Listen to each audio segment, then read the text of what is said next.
Hello, everybody. It's Merlin here, and welcome to another episode of the MerlinCast. And I have a very special guest with me. I have the Last Angry Geek.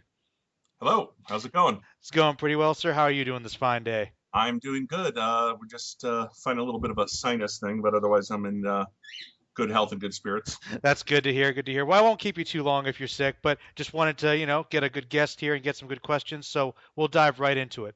Now, good geek, sir. Now, for some people that might not know who you are, just to give an introduction, what's the primary focus of your channel? What type of style videos do you do, etc.?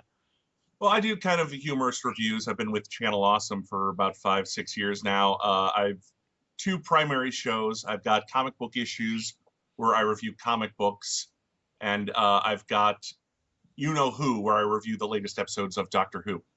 I'm pretty familiar with those. Those are pretty funny. Thank you. All right, that's very good. Those are your two primary ones. Now, good sir, I want to ask you, what was your primary inspiration for getting into making videos online in the first place? Did you have one? Well, it was kind of a natural transgression. They called it a transgression. It was kind of a natural evolution for me because when Channel Awesome started, when it was that guy with the glasses.com, Mhm. I was friends with Rob Walker, and he asked another friend of mine and myself if we'd be interested in writing articles for the site, Hmm. me comic books, and my friend, ironically, Doctor Who. Huh. Now, my friend was too busy. He couldn't do that was my friend Dan Lackey. He's actually gone on to help create a website called forcedviewing.com, which reviews horror movies. He's off that now, but and doing other stuff. But Huh. we all kind of made our way to the internet in our own way. All right. But I ended up writing comic book reviews for about a year or so, and then it's just kind of well, I wanted to take it to the next level. Was a big fan of what Doug was doing with the videos and the humor and stuff, and I thought, well, I can do that. Not as well, of course, but Well, I think your yeah, stuff's pretty good. It's a different take for sure. please like me. All Yeah, we. If you're hearing chirping, by the way, it's because I'm bird sitting, and I've got about three cockatiels down here. right. Well, then I can just nickname you Birdman for this call. How's that sound? uh, uh, but all right. but anyway, I eventually got the just sat down, got a camera, and I was working with Rob heavily in my first year and said what works, what doesn't work. He was kind of my unofficial producer, Cool. and I think that's just where it's been since then. I've never really had a huge following, but I've got a very loyal following, and for that I'm thankful. Hey, I know who you are, so trust me, I'm a fan. Very grateful. Yeah, I met Rob. He's a pretty nice guy. That's cool to hear. All right, well, let's move into some of the more fun questions. I wanted to get in contact with you because I know you're a big comic book guy. So I Yeah. do want to ask you though, because I don't know a lot of the details. My next question is, what's your favorite like ongoing comic book series or miniseries, and why, if you can narrow it down? Probably right now there is an Image comic book out called Lazarus Hmm. by Greg Rucka and Michael Lark, who previously worked together on a very good book that DC put out called Gotham Central. Okay, yeah, but that's a good one. And Gotham Central was fascinating because it follows the Gotham City police force and what it's like to work in this town full of super freaks and have this Batman who's constantly stealing your thunder and solving all the crimes and stuff. How awful it must be to be a policeman in Gotham City. Oh, the worst place. Uh, and they wrote that with Ed Brubaker, and he went on to he's doing some other great stuff in Image. But they created this book called Lazarus, and what's really good is set in the future Hmm. and like different. It's kind of like The Godfather because all these different families control different parts of the world, Awesome. and you're either the family, which is the elite, a serf who works for the family, or waste, and that's like the mindless, the masses who have to eke out a living. So it's like a medieval mafia planetary domination. It's like 100 years in the future, dystopian future where the governments are all gone, these families have all the power, Oh, and that's it follows Forever Carlyle, who is the Lazarus of the Carlyle family, and kind of as she's kind of learning truths about herself and about her family. Uh, and it's just what it's great about it is it's slow. It's in its world building. I mean, it's dropping hints here and there about what's happening and what's going on. Like, mm, we're about on the second year of this book, and they're just like now hinting that the Carlyle family may be immortal. I mean, just through tiny like they don't age or then they're impossible to kill. I mean, just little, but they don't spell it all out in the first issue. They let you discover it, and that's kind of what I like.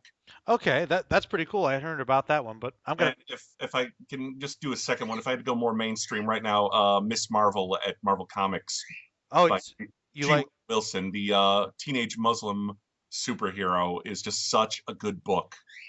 Did it get better? Because when I started reading it, I wasn't too impressed. It has gotten so the first couple it got a bit of a rocky start, but it's got so much heart. It's saying things that I think need to be said. I mean, it is really just a great book. If you read like the 6 issues prior to Secret Wars, those are really good. And now they've relaunched the book, and it's a little slow again, but you know, it's probably the best book Marvel's putting out. All right, that's cool to hear. All right, now I guess going into a question I'm sure you've heard many times, but I don't know the answer. Uh, who's your favorite superhero and why, if you have one? I don't particularly have a favorite per se. I mean, there's some characters I've enjoyed for many years. I've always been a big Power Girl fan over DC, Cool. and not just for the obvious reasons. The But busty reasons.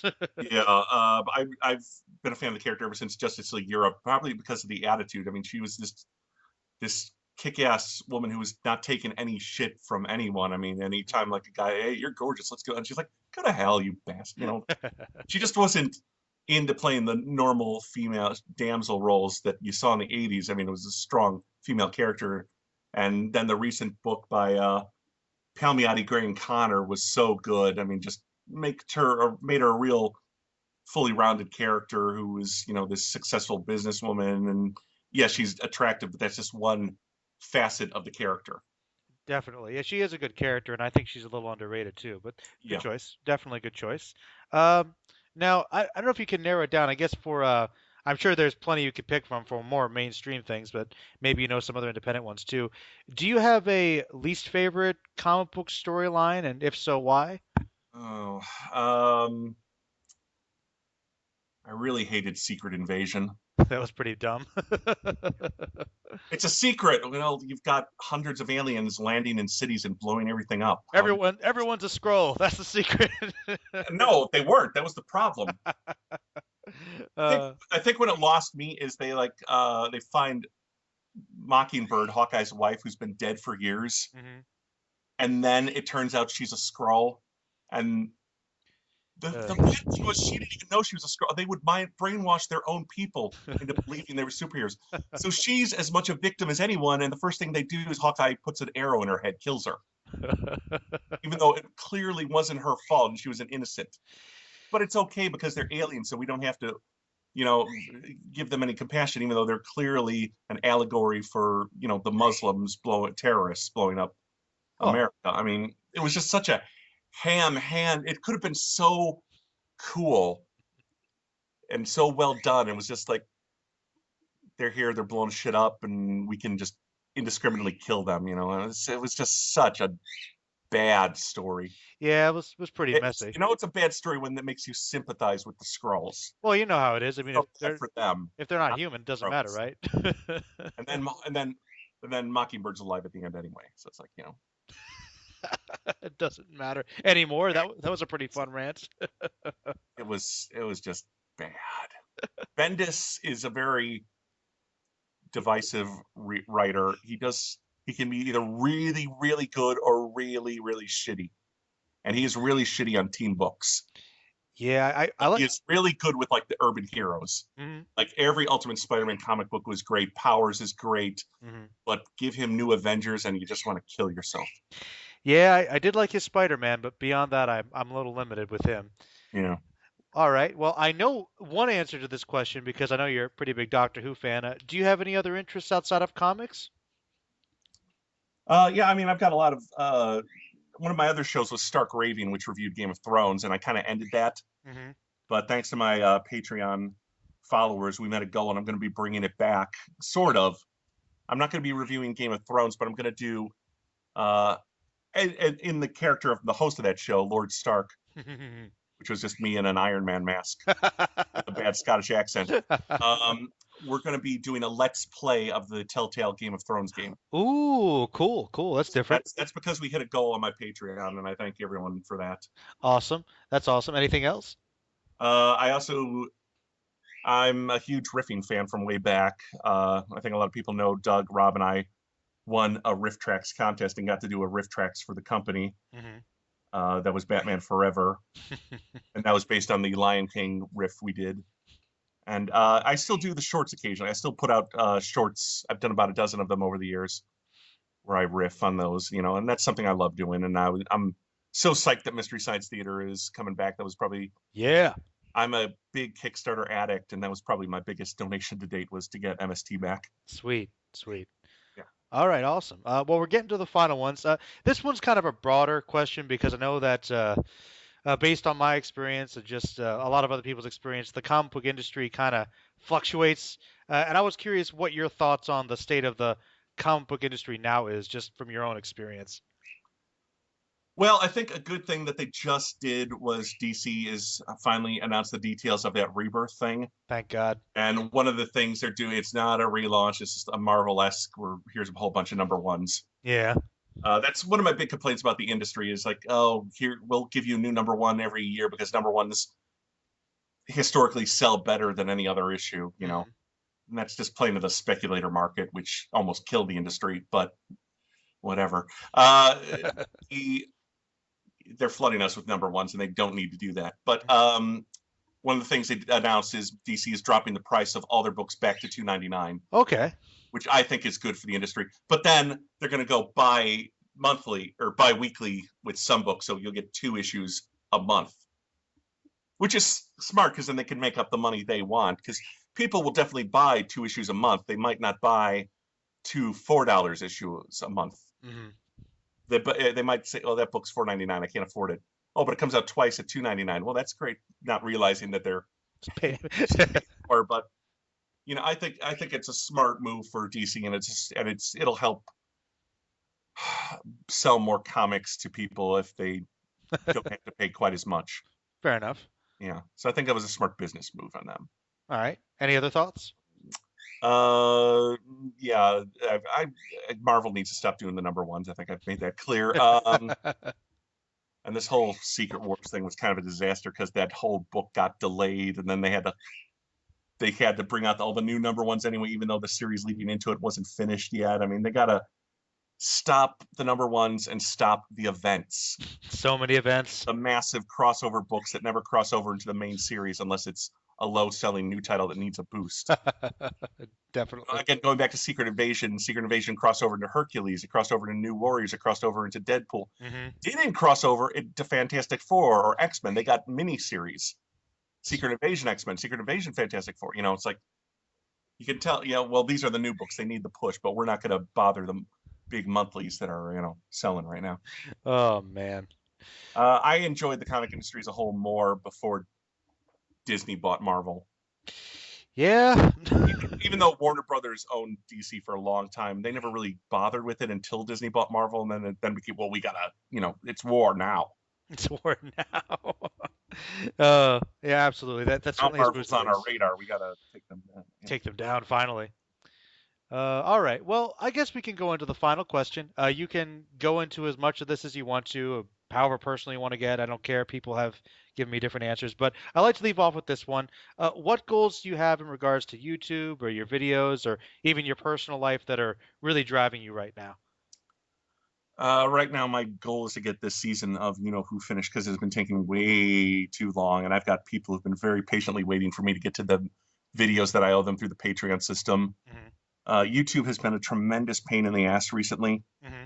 and they blocked one of my Doctor Who videos. Really, which one? The face, no, Sleep No More, Oh no, I like that one. and I fought them on it, and they put it back on while we were in the process of mediating or going through the appeals process. So it went up for a few days, then they took it down, and they did not email me that they took it down. I didn't find out until I was in my video manager looking around, seeing that it was copyright blocked. I checked my emails, and they never sent me a notification on it. So now it's off, and I'm not making any money on it. Then I get it back on, and then after a month, they say we're upholding the copyright, but you can show it, you just can't monetize it. That's not So available. it's kind of when yes, people can watch it, I just can't make any money on it. Not that Hmm. I've made a dime on YouTube.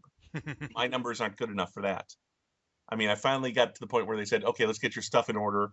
When you make this amount of money, we'll send it to you. But that still hasn't happened yet, and it's not going to happen if they're taking my videos down and not letting me make any money off it. That's what I can't do with trailer reactions either. Oh, Exception of Star Wars, every trailer reaction I've done has been copyrighted.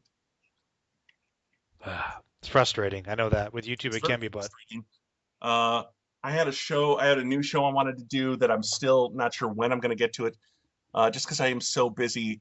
I've got a lot of things happening in my personal life that I can't get into. hmm Uh, but I just don't have as much free time as I once did. So I'm kind of like, this has been like, God, I wish I was done with you know who already because I got all these other things to get to. But eventually, once I'm finished with you know who, and I'm editing Heaven Sent right now, hmm so then I got Hellbent, and then I'm gonna do the Patreon videos. Then I'm gonna come back and do the River Song Christmas thing, and then hopefully I'll be able to get back to comic book issues properly. And I'm gonna alternate. I'm gonna try to do one episode of comic book issues and one episode of the Stark Ravian Let's Play a month. That's the plan right now. I'm not sure when I'll get to it, but that's kind of where I would like to be at the moment. All right. So you got some goals to work on. Well, that's Yeah. good. Definitely. Definitely hope you get the You Know Who up because those are pretty awesome, man. I keep it up, man. Definitely. Thank you. Well, yeah, I guess we can end it there. And I like to say with my guests, if you have any final thoughts or comments or anything before we end, anything else? Just thank you to everyone who supported me, and I truly appreciate it. All right, awesome. Well, we'll end it there. Thank you very much for coming on. And if you'd like to come back, I'd like to have you as a guest sometime to talk about other things if you'd like. Oh, thank you. Yes, sure. All right, man. Well, we'll say enough, and I'm going to leave a link to your channel below. And I guess if you've got a Patreon, I'll find that and link that below too. Okay. All right. Thanks. All right. Well, say goodbye, good sir, and we'll end it right there. All right. Bye bye. All right. Thank you.